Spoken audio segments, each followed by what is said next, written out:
Giornata numero 10, campionato Serie B Eurobet, giornata di sole al provinciale di Erice, giornata dove il Trapani di Boscolo cerca la vittoria, 3 punti che mancano da 5 lunghe giornate, 3 punti che lancerebbero i Granata in classifica al pari di uno Spezia imbattuto da 5 turni che con 13 punti può continuare il suo sogno playoff. Trapani senza Pirrone, nemmeno Ciaramitaro, dentro Salvatore Gambino, Giovanni Stroppa deve rinunciare invece a Rivas e Sansovini, gioca col Sole Bagua a punta centrale, spazio anche per Carrozza e Seymour, fischia il signor Di Paolo di Avezzano. Primo pericolo per la porta del Trapani con San Marco, attenzione, tutto da solo, poi il tiro ribattuto, pallone buono per Carrozza, il destro, Terlizzi salva tutto sulla linea, pericolo per il Trapani di Boscolo, c'è Terlizzi però che riesce a salvare proprio sulla linea, ecco il replay, poi calcio d'angolo di San Marco, la testa di Lisuzzo che non trova la porta, subito pericoloso lo Spezia tra l'11° e il 12° minuto, poi la risposta del Trapani, Nizzetto, pallone nel mezzo, la testa di Mancosu, attenzione alle ali, la mano di richiamo, il miracolo, si salva lo Spezia, Mancosu di testa, il miracolo di Leali, ancora Junco, attenzione alla grande giocata per Mancosu, attenzione tu per tu con Leali, fuori dai pali, il pallonetto, la palla in rete, è 1-0 Trapani, 1-0 Trapani,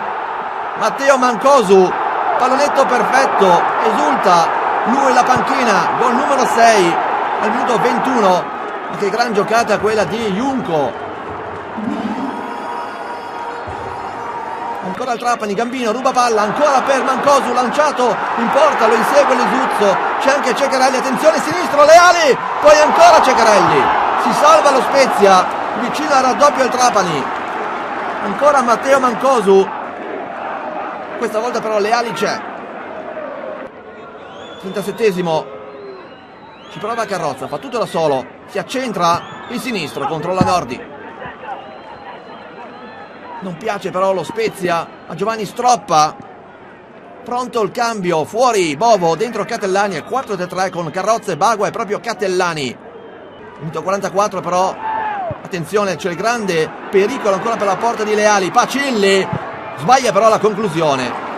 si salva lo Spezia. Inizia la ripresa, sempre sotto il sole di Trapani, primo pericolo ancora per la porta di Leali, Pacilli fa tutta la sola azione personale di sinistro, fuori di pochissimo, attenzione però al 9° minuto, calcio di rigore, nessun dubbio per Di Paolo, qualche dubbio invece nel riguardare il replay, fallo di Pagliarulo su Carrozza, e Bagua però dagli 11 metri non sbaglia, immobile Nordi, la sua esultanza, è il gol dell'1-1, terza rete per Giulio Ebagua, dal numero 35 per lui in Serie B.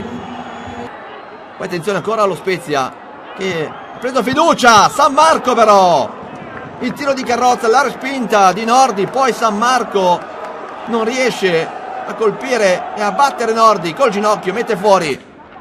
20° minuto, Vitale fa tutto da solo, perfetto il controllo, anche la conclusione, fuori di poco. Poi attenzione, minuto 41,